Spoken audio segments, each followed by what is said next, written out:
Back pain অর্থাৎ কোমর ব্যথা, পিঠে ব্যথা, পুরো শরীরের ব্যথা, হাঁটুতে ব্যথা, পায়ের গোড়ালিতে ব্যথা, একটু চলতে ফিরতেই হাঁপিয়ে যাচ্ছেন, একটু কাজ করলেই হাঁপিয়ে যাচ্ছেন, সিঁড়িতে ওঠানামা করতে হাঁপিয়ে যাচ্ছেন, সবসময় শরীরে একটি দুর্বলতা লেগেই থাকে। এগুলো কি আপনার জীবনের প্রতিদিনের সঙ্গী হয়ে উঠেছে?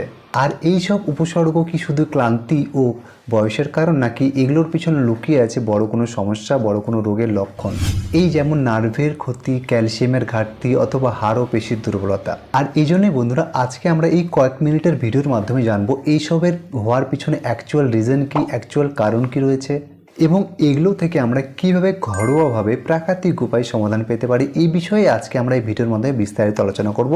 একদম মেন টপিক নিয়ে আলোচনা করব, একদমই বেশি সময় নষ্ট করব না। আর যদি আপনি সুস্থ ও শক্তিশালী জীবন একটি ফিরে পেতে চান এবং এই সব সমস্যা থেকে নিরাময় পেতে চান, তাহলে আজকের আমার এই সেশনটা আপনার জন্য খুবই গুরুত্বপূর্ণ। কারণ